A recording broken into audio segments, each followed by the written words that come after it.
Alright, so I haven't seen anyone make a video on the Albert J. Ellis Airport in Jacksonville, North Carolina, so I thought I'd give it a shot. We got here at about 3:30 in the morning. Our flight left at 5:45, so I wanted to get there early to check our bags.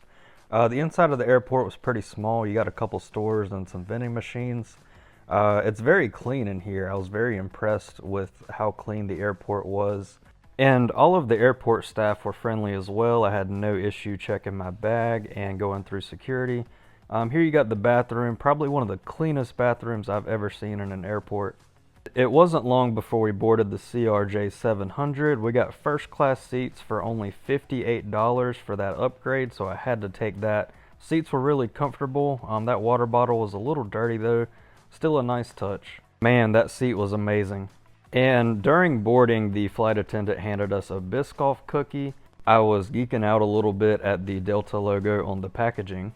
And just an FYI, the CRJ 700 does not have a bathroom at the front of the plane, but I thought it was a nice touch that there was a little indicator sign on there to tell you if the bathroom at the back of the plane was occupied or not. It took just over an hour to get to the Atlanta airport to catch our connecting flight, and here is our Airbus A330 docked at the gate. Such a beautiful plane. This was my first time on a plane this big. I really like the 242 seat layout on these planes. I had the aisle seat on the left side of the plane. The seat was pretty comfortable, but not quite as comfortable as that first class seat on the CRJ. It was a beautiful morning in Atlanta, and it didn't take long to taxi and take off. I decided to be a little adventurous and purchased the chicken salad sandwich box, which comes with some fruit and a piece of dark chocolate. And I really felt fancy when I paired that with a bag of Sun Chips, a Biscoff cookie, and a Coca-Cola.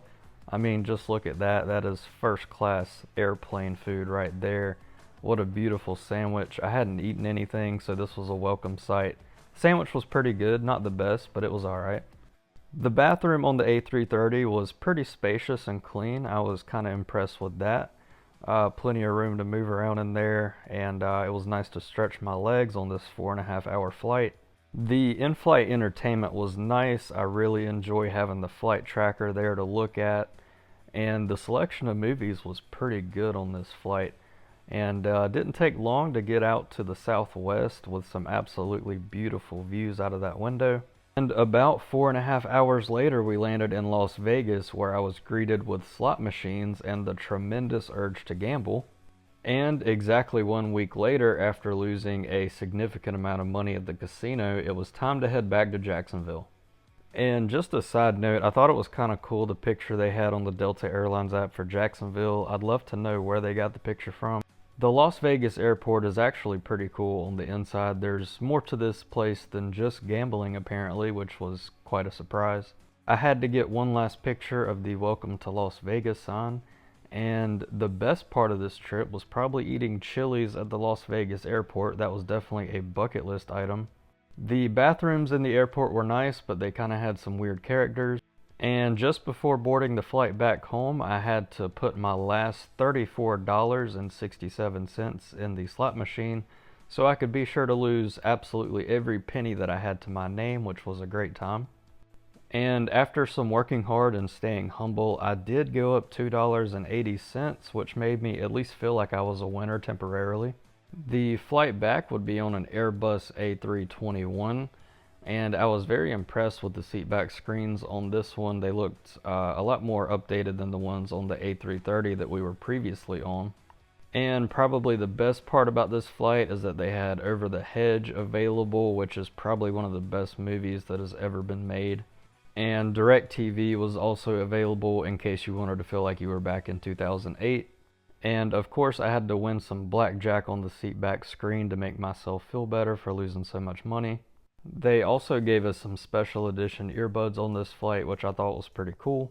And the restroom on the A321 was kind of cramped, and it wasn't the cleanest, but it got the job done, so I couldn't complain too much. And once we got to Atlanta, we changed planes to a CRJ 900, where the flight attendant asked me if I would take the exit seat for someone who didn't want to be there.